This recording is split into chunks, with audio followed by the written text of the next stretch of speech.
ಊಟ ಮಾಡಿದ ನಂತರ ದೇವರ ಪೂಜೆ ಮಾಡಬಹುದೇ ಅಥವಾ ಮಾಡಬಾರದೇ? ದೇವರ ಪೂಜೆಯನ್ನು ಮಾಡುವಾಗ ಜನರು ಆಹಾರವನ್ನು ಸೇವಿಸದೆ ಪೂಜೆ ಮಾಡುವುದನ್ನು ನೀವು ಗಮನಿಸಿರುತ್ತೀರಿ.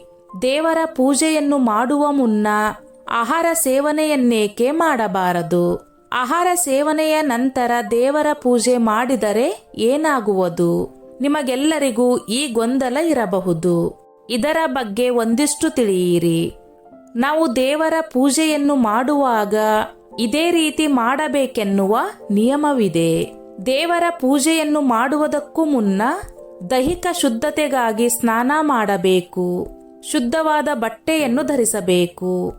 ದೇವರ ಪೂಜೆ ಮಾಡುವ ಸ್ಥಳವನ್ನು ಶುದ್ಧವಾಗಿಟ್ಟುಕೊಳ್ಳಬೇಕೆನ್ನುವ ನಿಯಮ ಹಾಗೂ ಸಂಪ್ರದಾಯವಿದೆ. ಈ ಕಾರಣಕ್ಕಾಗಿ ಜನರು ಮುಂಜಾನೆ ದೇವರ ಪೂಜೆಯನ್ನು ಮಾಡುವ ಮುನ್ನ ಸ್ನಾನ ಮಾಡಿ ನಂತರ ಪೂಜೆಯನ್ನು ಮಾಡುತ್ತಾರೆ. ಆದರೆ ಊಟ ಮಾಡಿದ ನಂತರ ಅಥವಾ ಆಹಾರ ಸೇವನೆಯನ್ನು ಮಾಡಿದ ನಂತರ ದೇವರ ಪೂಜೆಯನ್ನು ಮಾಡಬಹುದೇ ಅಥವಾ ಬೇಡವೇ ಎಂಬುದು ಯಾರಿಗಾದರೂ ತಿಳಿದಿದೆಯೇ? ಇದರ ಬಳಿಕವೇ ಆಹಾರ ಸೇವಿಸಿ. ದೇವರ ಪೂಜೆಯನ್ನು ಮಾಡುವ ಸಮಯದಲ್ಲಿ ಕೆಲವೊಂದು ಜನರು ಏನನ್ನು ಸೇವಿಸದೆ ದೇವರ ಪೂಜೆಯನ್ನು ಮಾಡಿದರೆ, ಇನ್ನು ಕೆಲವು ಜನರು ಆಹಾರವನ್ನು ಸೇವಿಸಿ ನಂತರ ದೇವರ ಪೂಜೆಯನ್ನು ಮಾಡುತ್ತಾರೆ. ಆಹಾರವನ್ನು ಸೇವಿಸಿದ ನಂತರ ದೇವರ ಪೂಜೆ ಮಾಡುವುದನ್ನು ಕಡ್ಡಾಯವಾಗಿ ನಿಷೇಧಿಸಲಾಗಿದೆ.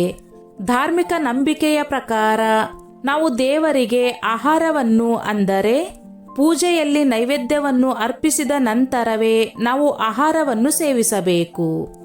ಈ ರೀತಿ ದೇವರ ಪೂಜೆಯ ನಂತರ ಆಹಾರವನ್ನು ಸೇವಿಸುವುದು ಪೂಜೆಯ ಸೂಕ್ತವಾದ ವಿಧಾನವಾಗಿದೆ. ದೇವರ ಪೂಜೆ ವ್ಯರ್ಥವೆನಿಸಿಕೊಳ್ಳುವುದು. ದೇವರ ಪೂಜೆಯನ್ನು ಮಾಡುವ ಮುನ್ನ ಆಹಾರ ಸೇವನೆ ಮಾಡಿದರೆ ಅಥವಾ ಆಹಾರವನ್ನು ಸೇವಿಸಿದ ನಂತರ ದೇವರ ಪೂಜೆಯನ್ನು ಮಾಡಿದರೆ ಆ ಪೂಜೆಯು ನಮಗೆ ಯಾವುದೇ ರೀತಿಯಾದ ಫಲವನ್ನು ನೀಡುವುದಿಲ್ಲ. ಪೂಜೆ ಮಾಡಿಯೂ ಅದು ವ್ಯರ್ಥವೆನಿಸಿಕೊಳ್ಳುತ್ತದೆ. ಯಾವ ವ್ಯಕ್ತಿ ಆಹಾರ ಸೇವನೆಯನ್ನು ಮಾಡಿದ ನಂತರ ದೇವರ ಪೂಜೆಯನ್ನು ಮಾಡುತ್ತಾನೋ ಅವನು ತನ್ನ ಜೀವನದ ಪ್ರತಿಯೊಂದು ಹಂತದಲ್ಲೂ ಅಡೆತಡೆಗಳನ್ನು ಎದುರಿಸುತ್ತಾನೆ ಎನ್ನುವ ನಂಬಿಕೆ ಇದೆ. ದೇವರ ಆಶೀರ್ವಾದ ಇಲ್ಲದಾಗುತ್ತದೆ. ಆಹಾರ ಸೇವನೆಯ ನಂತರ ದೇವರ ಪೂಜೆಯನ್ನು ಮಾಡುವುದರಿಂದ ದೇವರು ನಿಮಗೆ ಯಾವುದೇ ರೀತಿಯಾದ ಆಶೀರ್ವಾದವನ್ನು ನೀಡುವುದಿಲ್ಲ. ಇದು ನಿಮ್ಮ ಜೀವನದಲ್ಲಿ ಸಾಕಷ್ಟು ಸಮಸ್ಯೆಗಳನ್ನು ಸೃಷ್ಟಿ ಮಾಡುವುದು.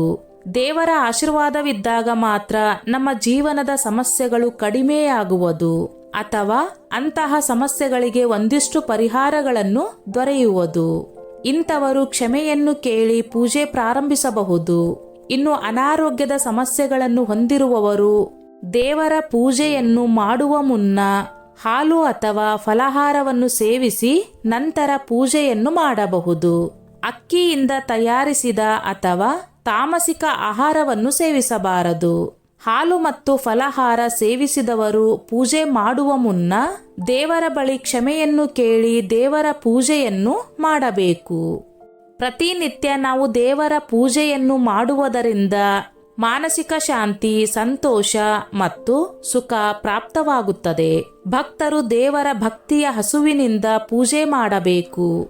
ಇದರಿಂದ ದೇವರ ಮೇಲಿನ ಭಕ್ತಿ ಹೆಚ್ಚಾಗುವುದು. ಸ್ನೇಹಿತರೆ, ಈ ನನ್ನ ಮಾಹಿತಿ ನಿಮಗೆ ಇಷ್ಟವಾಗಿದ್ದಲ್ಲಿ ದಯವಿಟ್ಟು ಶೇರ್ ಮಾಡಿ, ಲೈಕ್ ಮಾಡಿ ಮತ್ತು ಸಬ್ಸ್ಕ್ರೈಬ್ ಮಾಡಿ.